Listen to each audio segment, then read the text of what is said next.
Okay, let's unpack this. We're diving into an idea that sounds, well, pretty straightforward. Tolerance. Live and let live. Right.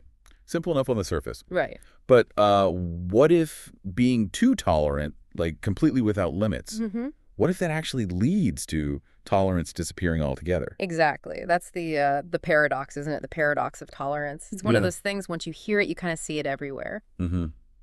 From, really old philosophical arguments right up to, well, the kind of stuff you see flying around online right now. Totally. And that's what this deep dive is all about. We've gathered some really fascinating sources here. We've got this incredibly raw Reddit discussion. Yeah, lively is one word for it. Yeah. And then key bits from Karl Popper's big book, The Open Society and Its Enemies, plus insights from Voltaire's historical work, The Treatise on Tolerance. We also noted that Agenda Publica piece title, Should Intolerance Be Tolerated? Which, sums it up perfectly, even though we're not diving into that specific article's content today. Right. So our mission really is to guide you through all this. We want to help sort through these different takes on tolerance and intolerance, see where they came from historically. And hopefully give you some useful ways to think about all the conflicting stuff you run into every day. Okay, let's jump right in. So the core idea here, the one Popper really hammered home, is this. Unlimited tolerance. It's got to lead to tolerance vanishing. If we tolerate the intolerant without question, They'll eventually just, destroy the whole system.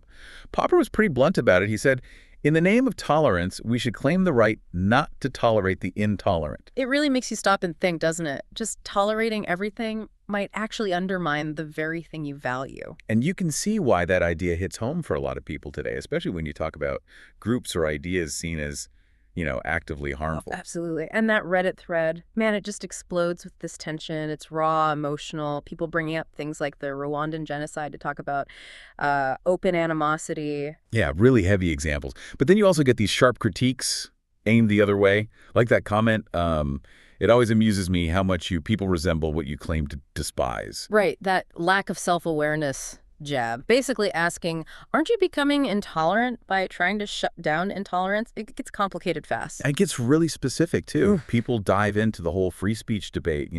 Where's the line? Is saying something harmful the same as, like, Shouting fire in a crowded theater, Yeah. or using fighting words, those classic analogies. Mm-hmm. And people bring up real-world political stuff, things they see as direct attacks. Yeah. Like mentioning dozens of bills targeting trans kids and adults, or trying to rope drag queens in. Or the fear some teachers in Florida have about losing their jobs for being gay, asking, what kind of liberty is that? Exactly. They see that as concrete intolerance happening now. And that gets contrasted with arguments about, First Amendment rights, sometimes being used to defend saying pretty awful things like slurs. It digs into responsibility, too. Like, if someone promotes ideas that cause real pain, should they just be tolerated? Or is there a point where you say, nope, not unless you walk that back? You even see people pulling in, like, basic ethical rules from pop culture. Don't be a dick. Be excellent to each other. Yeah. Trying to find simple ground rules. Yeah. And then the whole anonymity thing comes up. Places like 4chan, ideas spread like wildfire, including really hateful stuff. But who do you hold accountable? How do you control it? It's tough. And it all circles back to that really hard question someone posed. Who are the judges? Like, who gets to decide when someone's crossed the line into being unworthy of tolerance? Which leads some people to say, absolute tolerance inevitably leads to disaster. And they propose this really stark rule. Free speech for all who support free speech and none for those that would destroy it.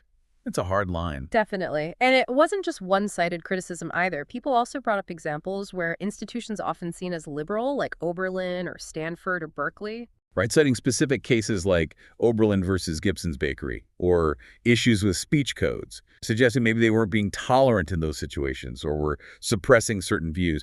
And Columbia University got mentioned too. It's such a snapshot of the chaos, isn't it? What really jumps out at you from all that? For me, it's how fast it goes from big ideas to really personal, painful examples. Yeah, and how hard it is to find common ground. It shows just how messy applying Popper's paradox is in the real world, because everyone draws the line differently or sees intolerance in different places. Okay, so that's the modern battlefield, you could say. But these fights, these questions, they have deep roots.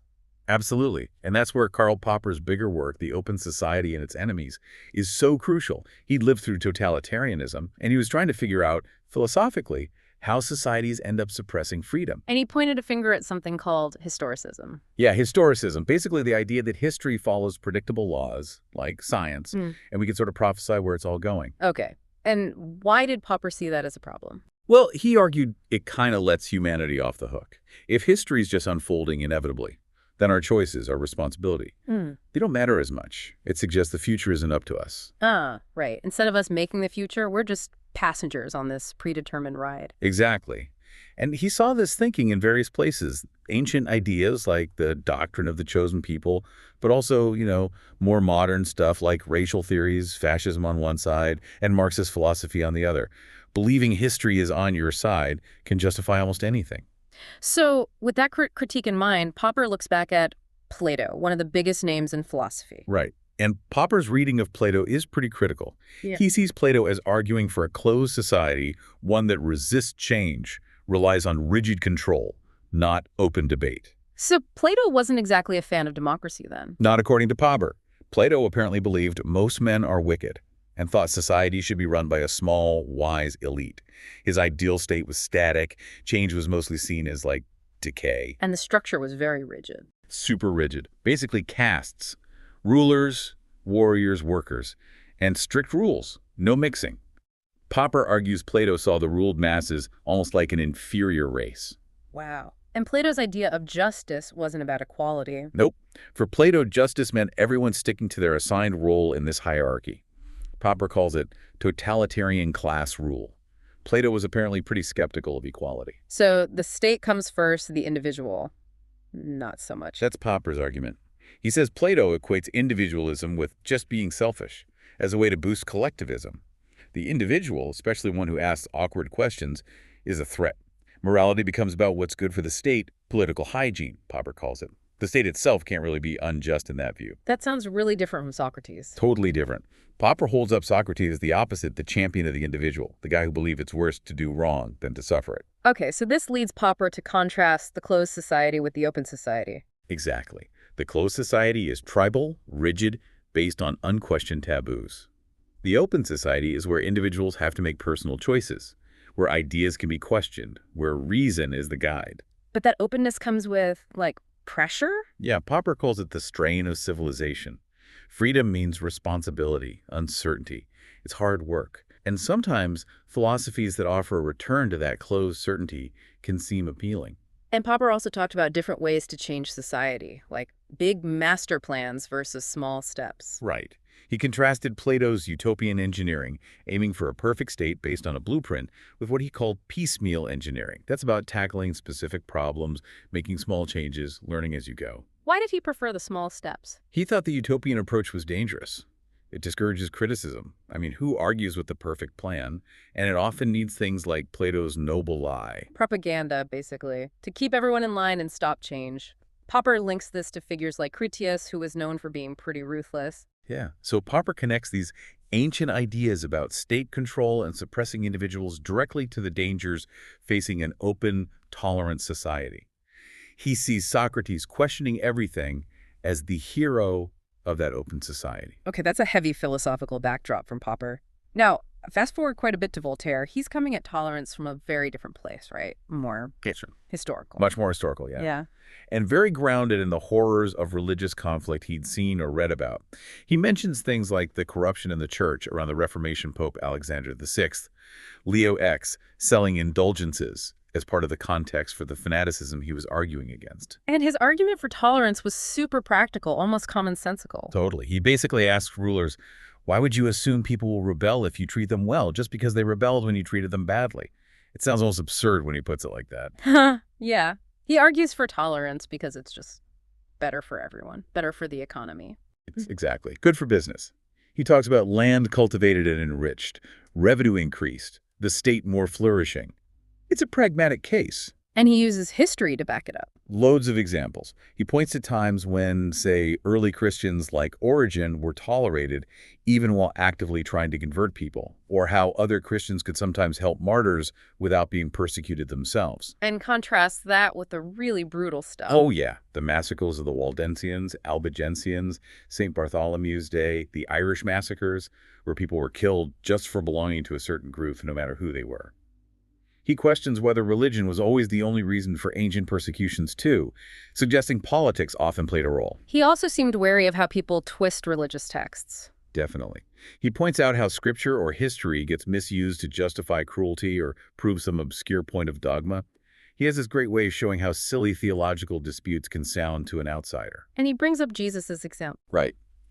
Highlighting Jesus not condemning Judas, forbidding violence, dying like Socrates, basically. Contrasting that with some really violent Old Testament passages like chopping up King Agag. He's saying, if you're looking for tolerance in Christianity, look at Jesus' actions, not the parts used to justify bloodshed. So where did Voltaire draw the line? When is intolerance okay? Only when people's beliefs turn into crimes that actually disrupt society through fanaticism. If you want tolerance, you have to avoid the kind of fanaticism that threatens public peace. He had that really stark example involving Jewish people. Yeah, it's jarring today, but his point was, if a group today claimed a divine right to violently seize land based on ancient promises, thus totally upending society, well, that kind of claim, threatening immediate violence and chaos, couldn't be tolerated. The response, he said starkly, would be to impale them, meaning you'd have to stop them forcefully because they represent an existential threat to order. It illustrates his very specific pragmatic limit. And that story about the missionaries arguing in China. Perfect Voltaire. The local Mandarin just listens to their furious debate about doctrine and basically highlights how ridiculous it all sounds from an outside, rational perspective. It's a call for common sense over dogmatic rage. So Voltaire saw religion as potentially useful for society. Yeah, for keeping people honest about secret crimes that laws can't reach. But he thought superstition, especially once you had a pure religion, was incredibly dangerous.